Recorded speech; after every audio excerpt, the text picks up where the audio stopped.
Welcome to Butcher Block Horror Podcast, where we exhume horror movies from sometimes we exhume them from a dumpster.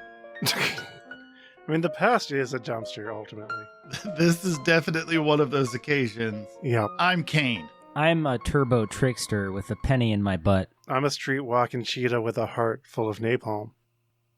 Yeah, well, today we bring you Hobgoblins. Hobgoblins! Written by Rick Sloane. Directed by Rick Sloane. Shot by Rick Sloane. You get the point. Shout out by Rick Sloane is really the...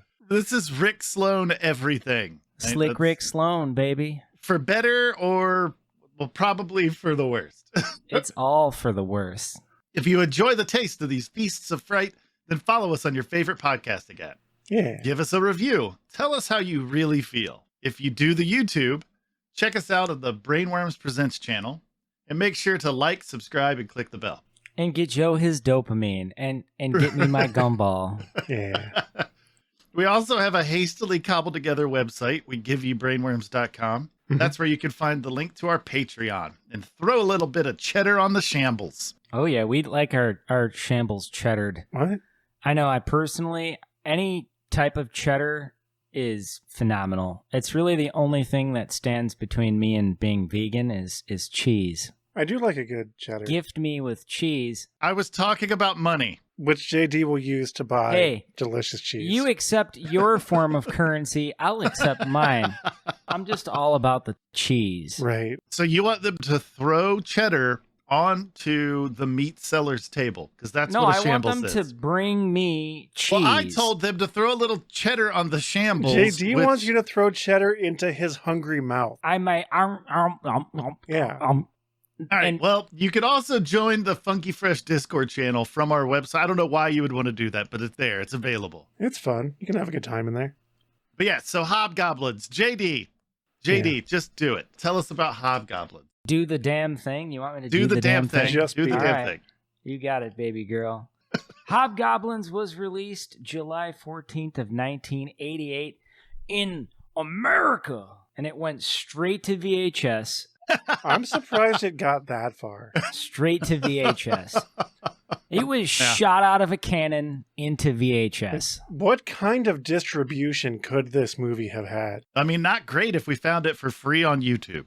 That's fair. Honestly, there's a lot of free films on YouTube. There's a surprising number. So that let's not use that as a strike against Hobgoblins. But not with ads. To diminish it. Yeah, this had ads. There are other things that diminishes this was monetized this by YouTube instead of given a copyright strike, JD. Yeah. That's okay. Nobody cares about Hobgoblins. There are enough other detriments to this film that we don't have to count that one.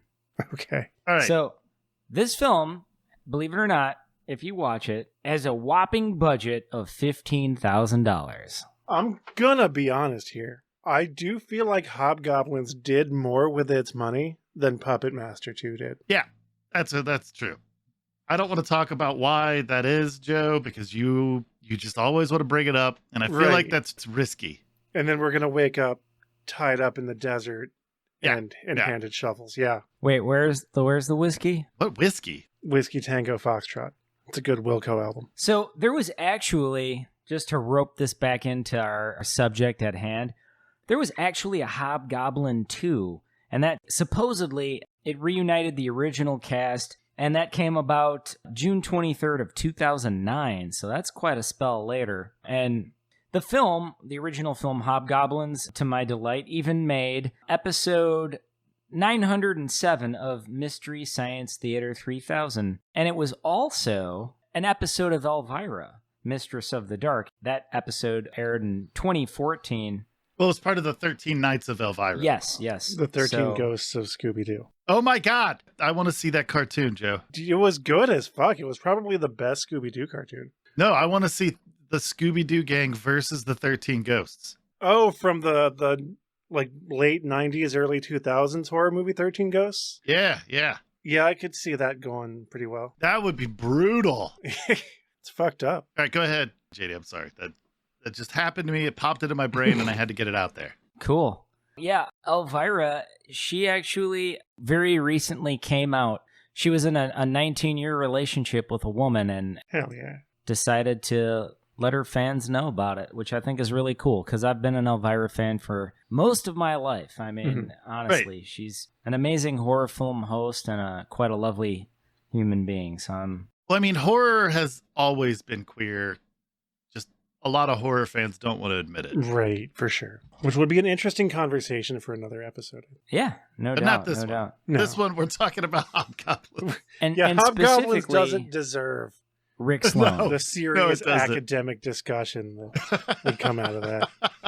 Right. So we got Rick Sloane. He, the trifecta here. He directed, produced, and wrote the film. So 3 birds, 1 stone, Yahtzee bitches. And did the cinematography. Yeah, okay, 4 birds with 1 stone. That's some impressive shit. No, it's not. Doesn't It's about Yahtzee Hobgoblins. require 5 things, though? Well, I'm going. That's 4 of a kind. All right, but yeah, Yahtzee. I'm How sure. many games Rick are we Sloane did I something don't know else. what's happening. I don't want to play any games. I just want to talk about this movie and get it out of the way. I'm trying. So yeah, Rick motherfucking Sloane was born in Los Angeles, California, August 22nd of 1961. He was fairly young when he made Hobgoblins. Yeah, fairly young, and some may argue this is a cult film, possibly. It's his 3rd feature film, and it's edging on the genre along with Gremlins and Critters, I suppose, Yeah, I mean, I would argue that. albeit a budget of near nothingness. $15K. Yeah. Yeah, you can actually scream into the void of his budget, and it might even answer back something like Dave's not here, man. Okay. And they still made a movie. They made Hobgoblins, but they made something. I made that Cheech and Chong reference because Hobgoblins is a lot better if you see it while you're really stoned. Oh, sure. Yeah, but you gotta be almost to the point of toxicity, into where you might throw up, and then it feels like it's a much better film. So anyway, yes, Sloane directed Blood Theater in 1984. I have not seen that. The Visitants in 1987, a film called Vice Academy that originally came out in 1988, and it has several sequels. There is a part 2 in 90, a part 3 in 91, a part 4 in 94, a part 5 in 96, and then part 6 in The important 1998. thing is that it starred Ginger Lynn Allen, Linnea Quigley, and Elizabeth Caton. Yeah. I don't know what to do with that information. I don't know who they are. It was a sexy spoof on spoof of Charlie's Angels and the Police Academy movie. Okay. So they took those 2 things and made a weird creature from them. I Okay. suppose. Yeah. Linnea Quigley was trash in Return of the Living Dead. Oh, okay. That's kind of cool. So yeah, then Sloane, good old Sloaney Pants, directed Hobgoblins 2 in 2009, as I had mentioned earlier. Is that the one where she's nude for 70% of the movie? Yep. Okay. She was a naked zombie at one point. Right. Oh man, Trash is taking her clothes off again. Nice. Can we just talk about Return of the Living Dead? No, and not no, Hobgoblins? Joe, no. Okay. Yeah, let's No, shift gears to a much better film. No, we're not. We'll talk about Return of the Living Dead in the zombie season. All right, that's fair. Jesus. That's fair. So, yeah. There's also a documentary-ish type of thing out there, also filmed in 2009, Hobgoblins, making of a disaster piece, which is a fitting subtitle, I'd say. Sure. And it's got interviews with all the OG cast members. Something tells me that's much more fun to watch than Hobgoblins. Yeah, maybe. Yep. I had fun though. I will say that I had fun watching there's Hobgoblins. elements of fun in this. It's one of those kinds of films that have it's got a thing going on. And you're either with it or you're. Yeah, I mean, not to keep making those comparisons, but I got more joy out of Hobgoblins than Puppet Master 2 for sure. Right. Yeah.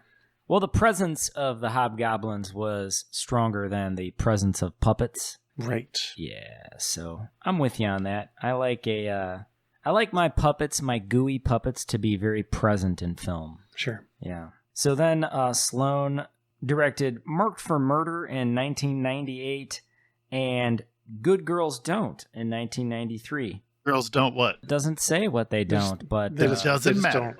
Don't. They can't don't the least. it's true. It doesn't matter what they don't do. So yeah, now on to the plot of Hobgoblins. the plot of right. Hobgoblins. That's a very Yeah. There's some of that happening. peculiar statement. Air quotes implied.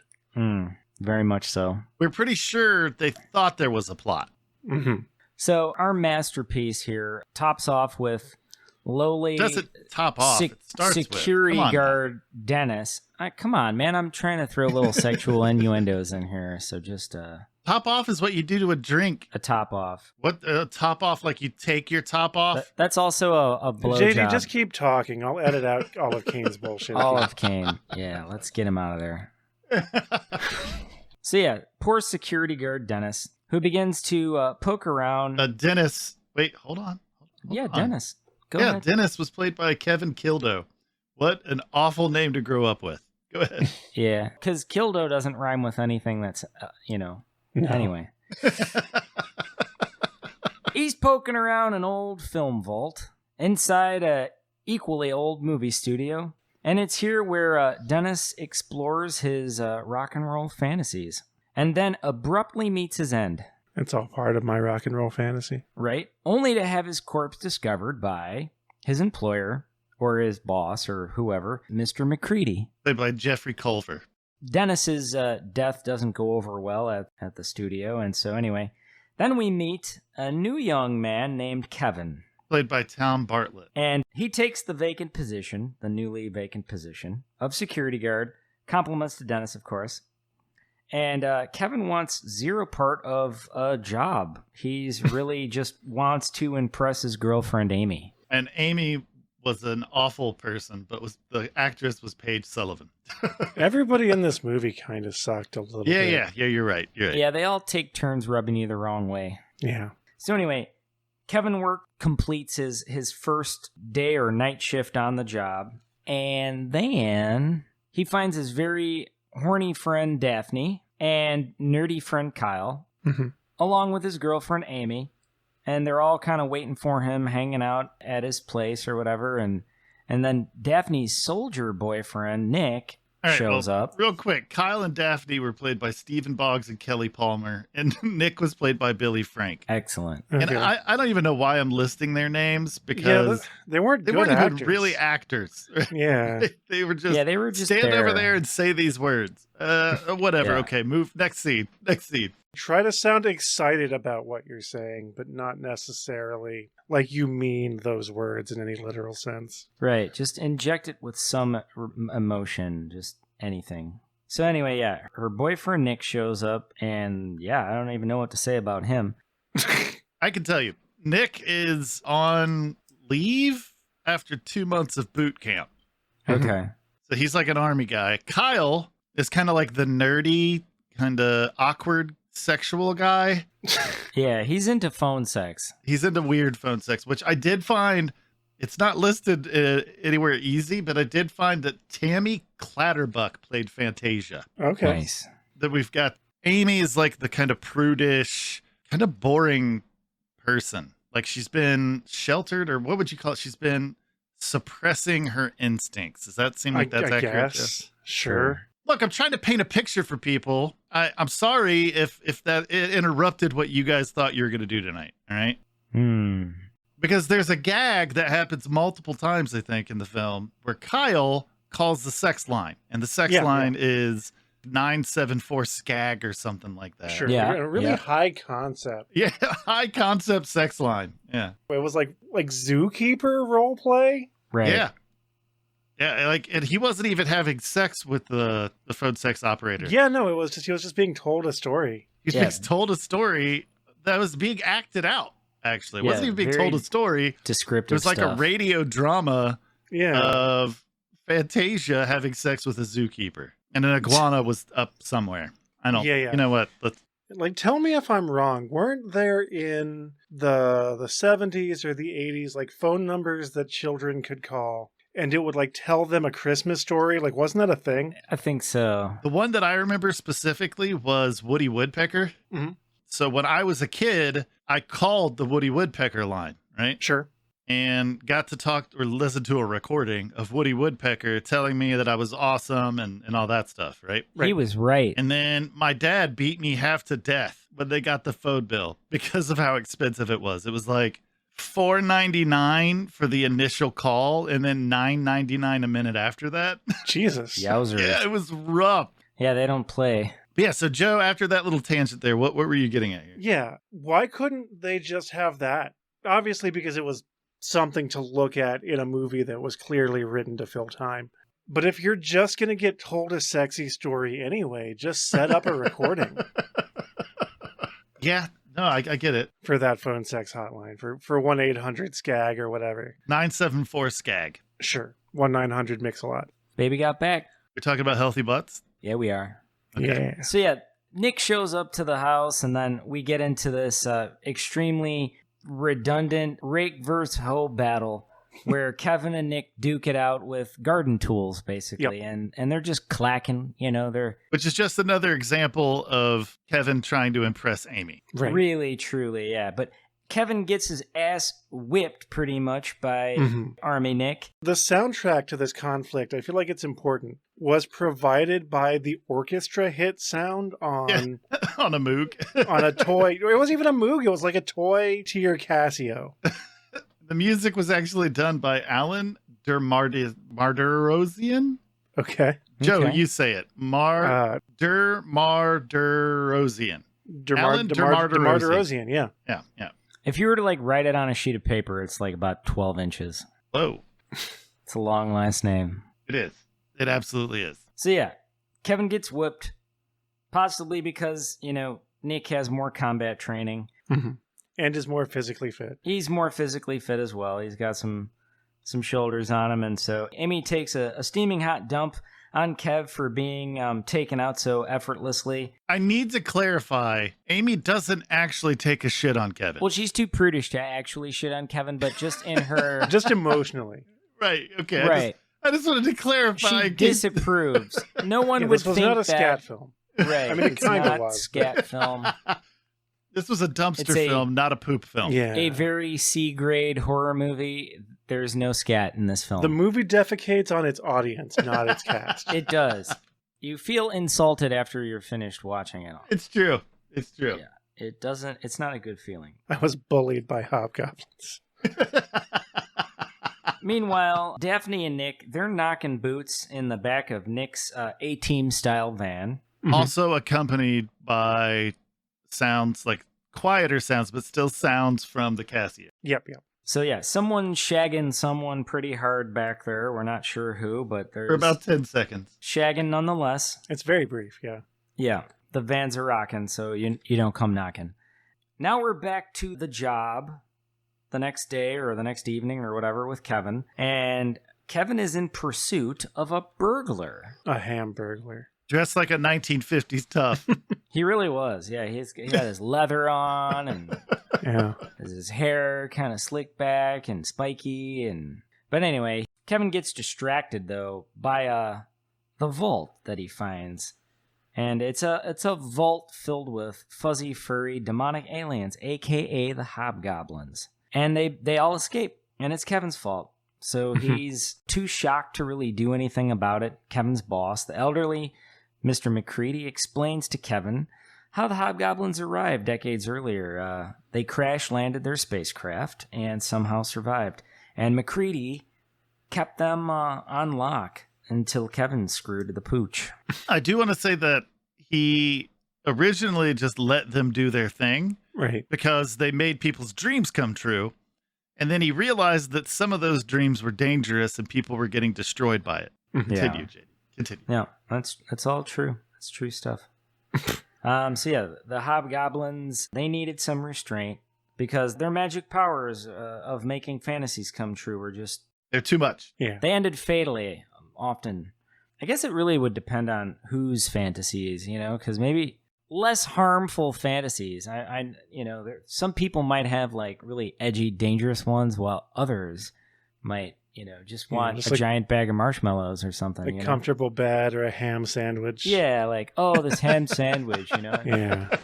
Oh man, I really just want an ice cold Mountain Dew, done. Sure. Yeah. And then suddenly you have an ice cold Mountain Dew. Yeah. So anyway, doesn't really matter if your fantasies are bad or good. They all turn to shit when the hobgoblins are around. So keep that in mind. Does that mean we can start when things aren't going our way, we can just blame the hobgoblins from Rick Sloane's movie? If your fantasies are in the works, then I would say, sure. I think that would hold up in a court of law. We're going to come sue you. And that kind of goes back to the story of Dennis at the beginning of the film. You know, he's in the vault and he's living out his rock star fantasy, and then he kind of falls off the stage and dies. And he kind of reminded me of like the drummer of Spinal Tap or something. You know, he's just like doing his thing up there, and then He was next thing you definitely know, turning it up to 11. he did turn it to 11, and then he turned it to no more. Yeah. Right. So where do all the hobgoblins go once they get out? They go straight to Kevin's place. Because of And bright lights, right? The bright lights. Hobgoblins, they dig the bright lights, and his friends are already there partying without him because he's a With a punk strobe ass. light. Mhm. Yep. And the same instrumental synth rock track on a loop. Yeah, can we Yep. talk about that for just a second? The I think music. we should. Yeah, like So- C-tier Devo cover band. It wasn't even that. It was like a nightclub song that you would hear in an old school NES video game. Or like a boss battle soundtrack. Yeah. From like an old NES. Not even like a Final Fantasy game though, but like something like Streets of Rage. Streets of Rage. Yeah. Like that's what it sounded like. There, at one point I was like, man, this is like if Maniac Mansion had worse music. That's what I was thinking. Nice. Yeah, so they're at the party listening to the same damn song, and this happened multiple times. Like there would just be a song that came on, Mhm. and it was like a real bad MIDI. Yeah. And then Alan would then match the music to any activities that were happening. Right. He'd be like bow, bow, like Batman. Like Batman. Yeah. So really it all just comes down to Kevin just needs new friends. Yeah, we came to that conclusion. And he needs to be in a better film. Absolutely. Hobgoblins are there because they just love that shit. They're ready for bright lights and some parties. So the Hobgoblins quickly get in and make fast friends with Kevin's crew, and then begin making their dreams come true, sort of with very dire consequences. So prudish Amy, we find out, has some very sexually liberated fantasies. Mhm. At She Club enters. Scum. At Yeah, Club at Club Scum. Scum. Because they ended up at Club Scum. The swanky Club Right. Scum, if I may Which seemed add. like it happened in Night Spot. I could see going to a show there. Absolutely. Yeah. I'm telling you, we need to create a venue called Club Scum. Neither of us can get a small business loan. All right. Yeah. All right, continue. Yeah, So, so Amy I'm wants gonna- to do the sexes. Go ahead into a public service announcement here real quick. So Amy's dream is to be a stripper, and real quick, sex work is real work. Okay. It is. So remember it, respect it, pay for it. No free porn. And I honestly thought it was more burlesque. Like what she was doing was more Right. burlesque. She wasn't doing like real stripping, Sure. you know. And that's not to invalidate real stripping. What I'm saying is that Right. she wasn't doing stripping. That's She not was what the just- movie was doing. Exactly. Yeah. Right. So yeah. Anyway, Kevin and his crew follow Amy to the club. When the club erupts into pandemonium, utter chaos, Mhm. as Kevin and company try to kill the hobgoblins. Because that's the only way to make the fantasies end. Right. It's not going well. You got to kill hobgoblins, and they don't make it easy. So Nick's fantasy life is granted, where he leads a commando raid, sort of. I got a little lost through parts of this where The I was movie got lost, I think. Yeah. Yeah, it got very weird. We need to also mention the fact that Kyle, the phone sex calling person, ends up almost getting pushed off the edge of a cliff in his car Mhm. by Fantasia fantasy that a hobgoblin created in his mind. Who was a phone sex operator, right? Yeah. Yeah. Similarly dressed to like a Van Halen video actress, I think.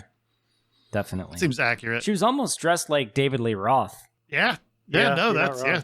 She was probably more likely dressed like David Lee Roth. Yeah, that's valid. So yeah, Nick's he gets set ablaze by way of hand grenade. Basically, I wasn't sure exactly how to say that. It was friendly. It was friendly fire.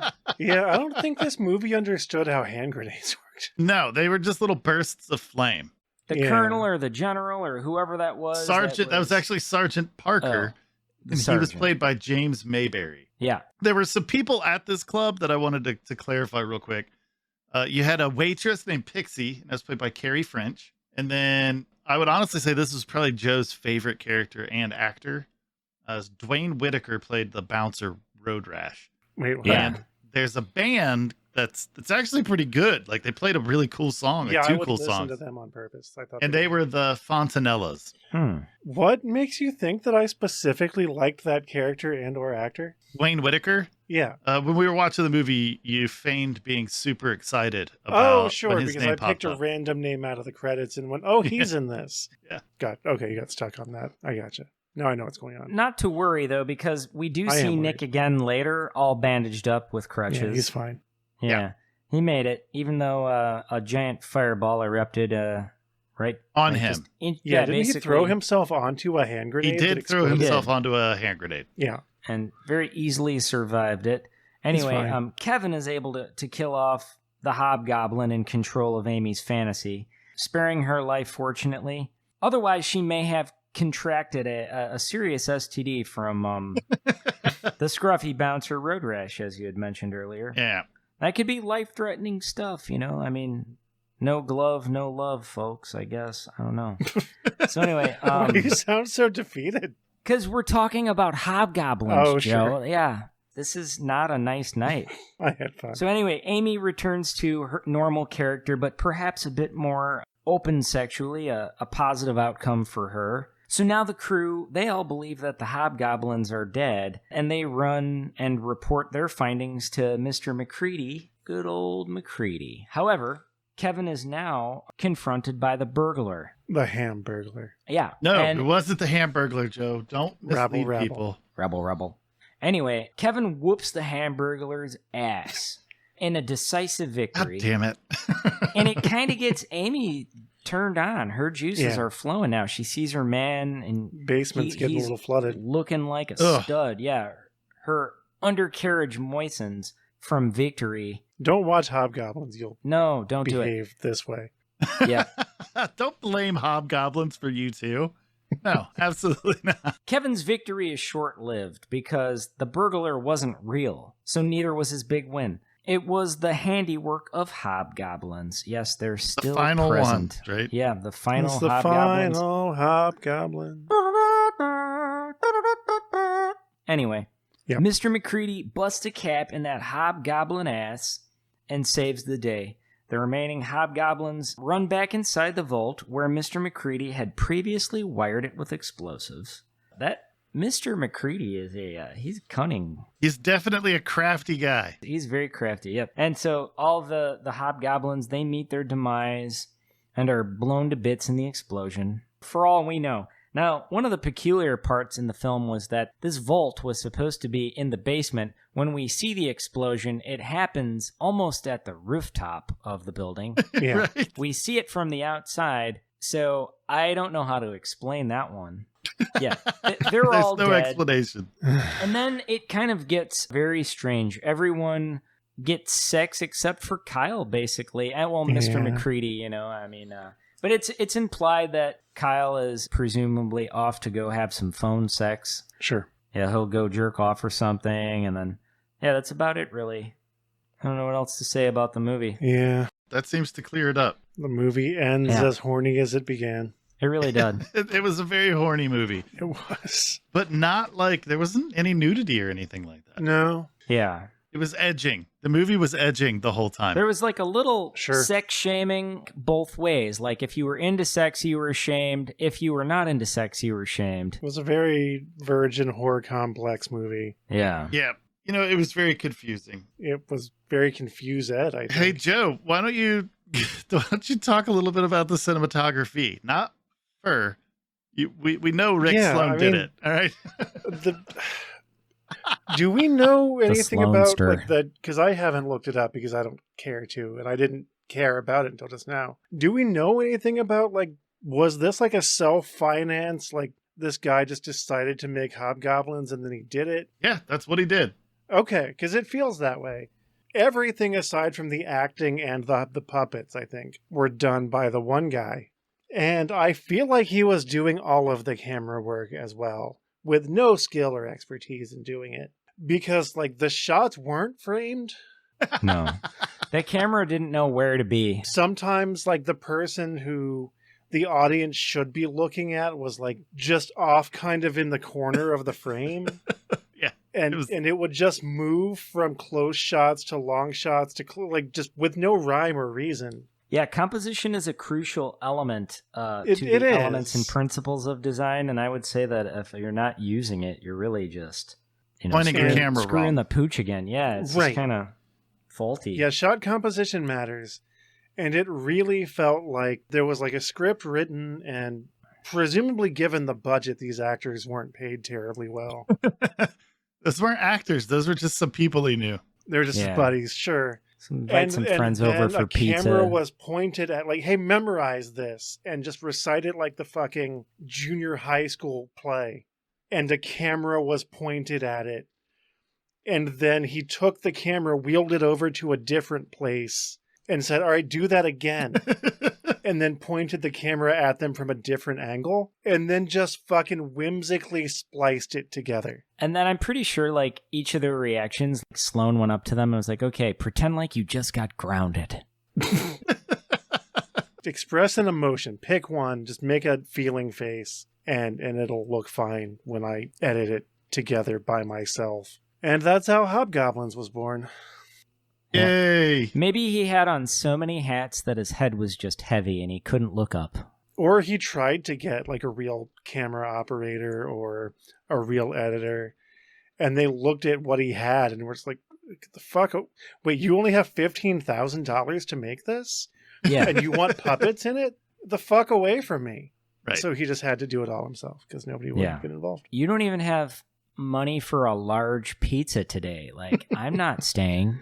No. Yeah, so that was the story of Hobgoblins. Yeah, that was my rant. I hope it was worth your time. Yeah. Yeah, so we're on to the special effects, are we? That's what we're going to talk about. All right. So I'm going to go ahead and talk just very briefly on the pyrotechnics, because there were a few fireballs in this film. There was an exploding car. Well, there was the hand grenade that Nick tried to jump on, and he was briefly on fire. And so all of the pyrotechnics were performed by Kevin McCarthy. Then we have some fairly notable special effects artist by the name Kenneth J. Hall. And he basically created all the Hobgoblins. And Kenneth J. Hall was born October 17th, 1958. So we could potentially be wishing Kenneth a happy birthday around this episode. Yeah, absolutely. He was born in Jacksonville, Florida. That's America's Wang, by the way. Glad that we had that conversation. Yeah. Kenneth has 19 special effects credits. For Hobgoblins, though, he was actually listed as additional crew. He wasn't given a special effects credits for that film, even though he created the Hobgoblins, which were arguably the best byproduct of the special effects. So I had to dig a little bit for, to find that and to get into the other information surrounding him. Anyway, he worked on Ghoulies in 1984. He was a GUI puppet operator in that film. Then he worked on Biohazard of 1985, Ghoulies 2 of 1987. I would say you shouldn't watch that one. Spellcaster of 1998. He did some foam sculpting in that film. A lot of foam sculpting, really. Spellcaster, yeah. He was the snowman designer in Jack Frost in 1997. Kind of an evil or ravenous snowman. Sure. Then, and this caught me by surprise because I know the three of us watched this film recently, but he did a lot of the oddball puppeteer stuff in Willy's Wonderland from 2021, the Nick Cage movie. Oh, yeah, that was a super fun movie. Yeah, Willy's Wonderland was... Yeah, so a lot of the puppets that Nick Cage was whooping ass on, that was, Kenneth J. Hall. Huh, cool. And then, it's not out yet, but the Amityville Moon... It's set to be released possibly in 2022. I'm kind of speculating. They've completed filming it this year. So the Amityville Moon, everyone look out for that because there are special effects by Kenneth J. Hall. Nice. And that is all I have to say. Cool. at this point in time. All right, well then why don't we go ahead and just move on to the personal experience with the movie. Joe, go ahead and start us off. Yeah, I actually did see Hobgoblins in a much more heavily edited form as the MST3K episode back in probably the mid 90s when it was on Comedy Central. Right. And it just kind of hung out in my vague memories until we talked about doing a season of just puppet movies. And we wound up watching it for this, and I don't know what to say about Hobgoblins. It has a lot of weird, regressive attitudes about a lot of things. It's not a good movie. Nothing about it is good except maybe the puppets and the Fontanelles I thought were pretty cool. Yeah. Right. Who kind of sounded like Television, the band Television a little bit. Oh, yeah, they absolutely did kind of have a television. Yeah. But somehow I still find it really enjoyable as just a dumb, bad movie. Right. I get a lot of just cheap joy out of laughing at how stupid it is. Yeah. I enjoy Hobgoblins much more than most of Full Moon Entertainment's catalog. Honest. The Puppet Master flicks do get better, though, I have to say. Sure. Yeah. We're going to have to watch Puppet Master 3 at some point just to test that hypothesis. Sure. But yeah, I mean, that's kind of where I stand with it, is that it's terrible in every way. It's so bad it's good. But it's so bad it's good. It's terrible in a way that you wind up being entertained by what's on the screen. It's almost like that yellow nacho cheese that you get at a snack shop, a shopping center somewhere, and or like a gas station hot dog. Where it's like probably the worst possible nutritional decision that you could have made, and yet it's still like there's something kind of like tasty about it. You're like, oh, it's just sodium. Yeah, I mean that's really all I got. Right on. JD, personal experience with the film. Yeah, I had an experience.